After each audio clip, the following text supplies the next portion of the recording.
expression, like is it a topicalization or a declarative or something else, or information about scope, let's say. All of that seems to be another kind of semantic information.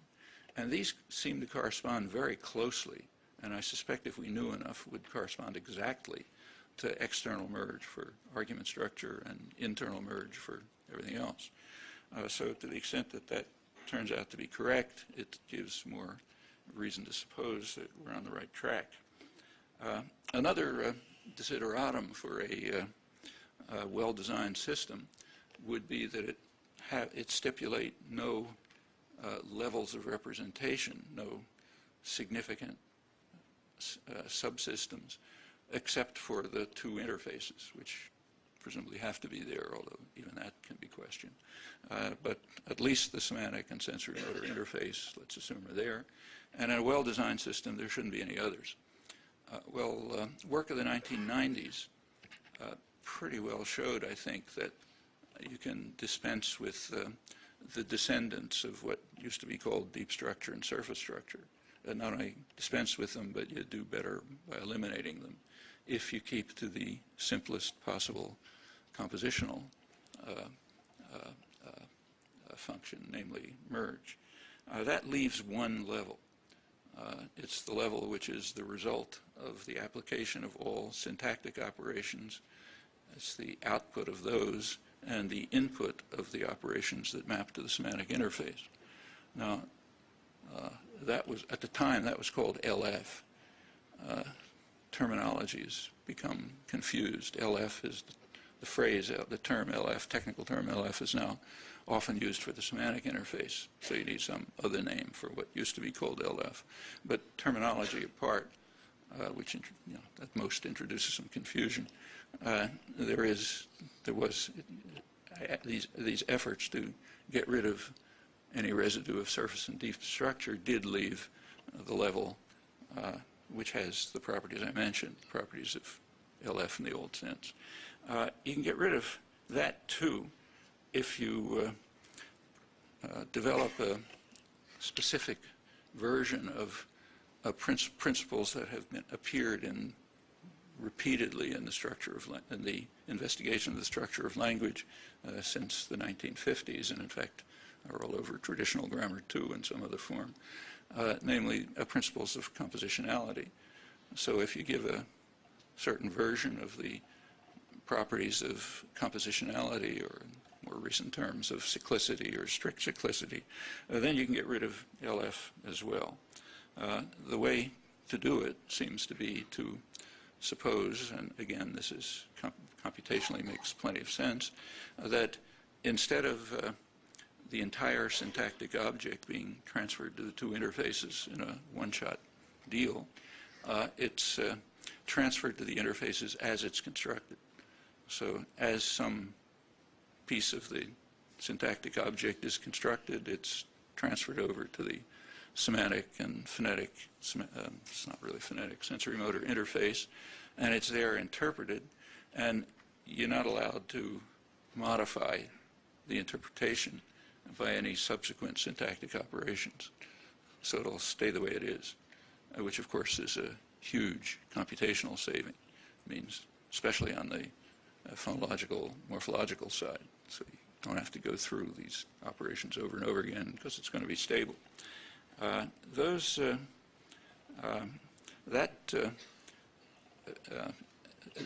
If you look at it closely, I'm getting beyond what I can try to explain non-technically, but let's call these units that are transferred over phases, okay?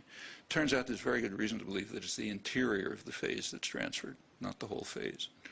Good reasons for that, which I won't go into.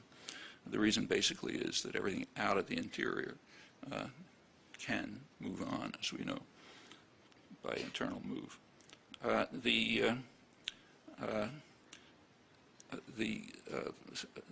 There's pretty good reason to believe that there are two fundamental kinds of phases, maybe only two, but at least two. One is basically verbal, headed by some functional category that says I'm a verbal phase, and another clausal, headed by a functional category that says I'm a clausal phase. Now, these are usually called C and V naturally. And there's pretty good reason to believe that they exist.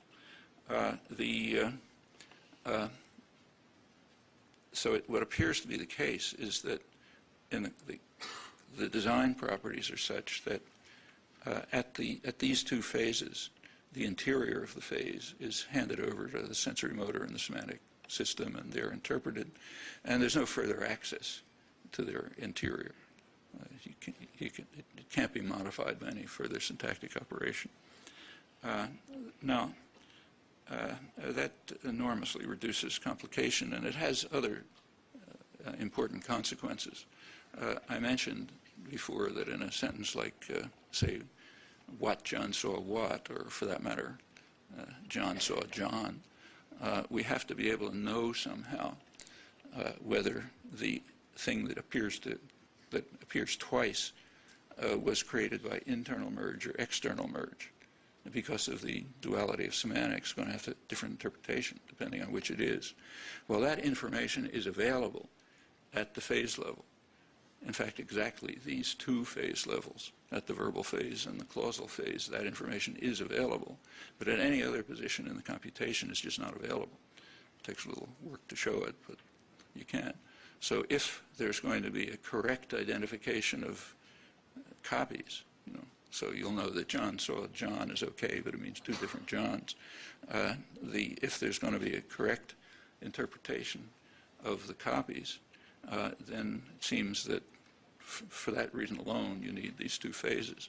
Same turns out to be true for features that don't have any intrinsic semantic properties, what are called uninterpretable features, like, say, nominative versus accusative case, or plural or singular agreement on a verb, actually on the inflectional element that the verb attaches to. These don't have any intrinsic meaning. They just have a value depending on the structure in which they appear. That information is also available at the phase level, not before and not after, which supports, again, from another point of view, the conclusion that it's precisely at this level that transfer takes place. And there are other things of that nature. So I think there's a fair amount of evidence that not only that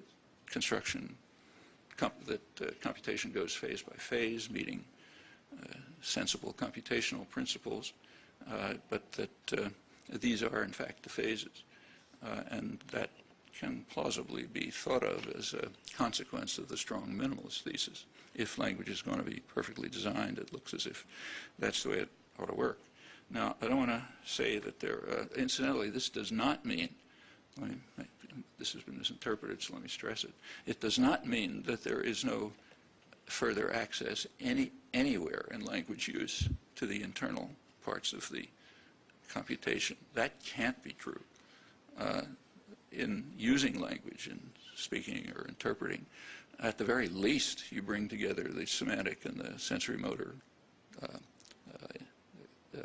expressions, which are generated separately, but use both of them, of course.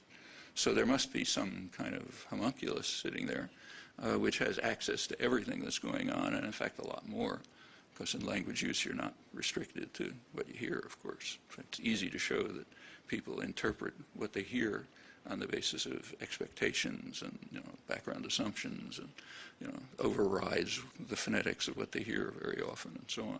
So yes, there's a homunculus who's using everything, and it's a reasonable proposal is that what appear to be global properties of expressions, either phonetic or semantic, could well belong to the component of the whole system of human thought and action that involves the homunculus, bringing everything together, including both the semantic and phonetic side.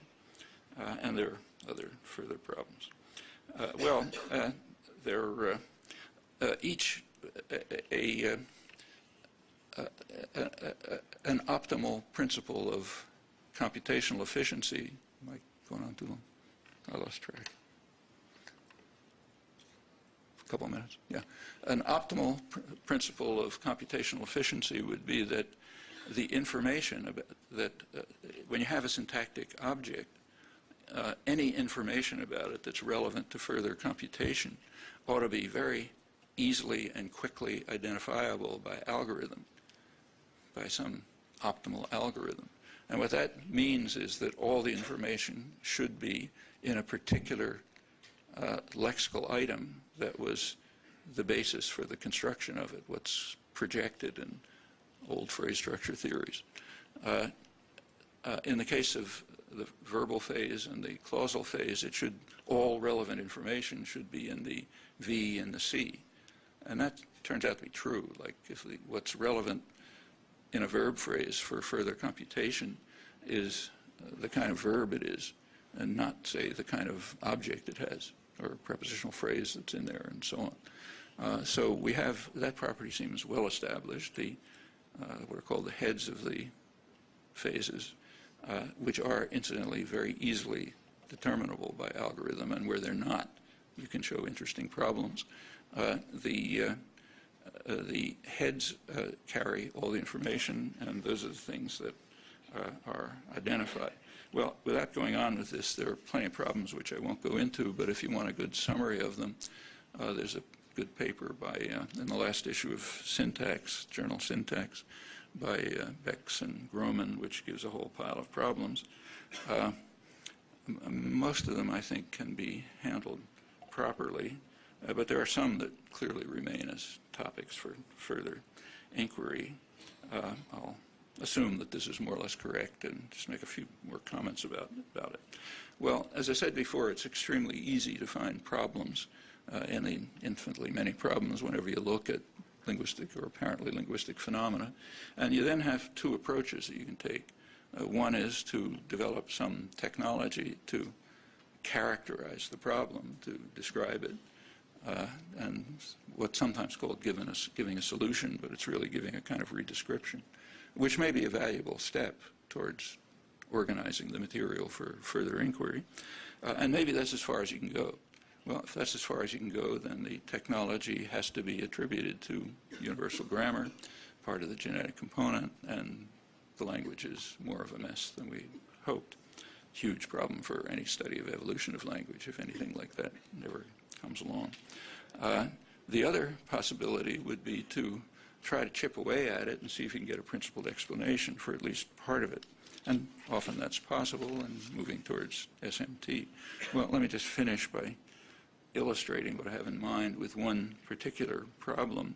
Actually, it's an old saw, and thinking about how you might move towards a principled explanation for it. The old saw is what's called ECP in linguistic terminology. So if you have a sentence like, he wondered who saw what, you can turn it into from a declarative to an interrogative by moving either who or what to the edge of the sentence, giving the proper scope, and making sure that something appears after wonder to give proper scope for the internal question. So you can get either the sentence, what did he wonder who saw, or who did he wonder what saw? Well, the first one is not a bad sentence. It's a little deviant, but I think for irrelevant reasons. The second one, what did he determine who saw, is total gibberish. Who did he wonder what saw is complete gibberish. And it's not obvious why that should be true. I mean, one seems as easy to do as the other, but it's a very solid principle, a solid observation, and holds in many other cases. Well, as far as I'm aware, there's only one proposal around in the literature that seems to have anything serious to say about that. It's called the vacuous movement hypothesis, about 20 years ago. It's based on an observation, namely that in who saw what, or I wonder who saw what, there's no overt evidence that the who has actually moved to the scopal position. You don't hear it, you know. And then you could propose a principle which says, well, if you don't hear it, you don't move it, at least overtly. It still has to be moved covertly somehow to give you the scopal interpretation. So that's the vacuous movement hypothesis, and it pretty much covers the data. There are two problems with it, however. One is that it's a new principle. It's stipulated. No particular reason why it should be true. You know, just makes as much sense for the opposite to be true. The other problem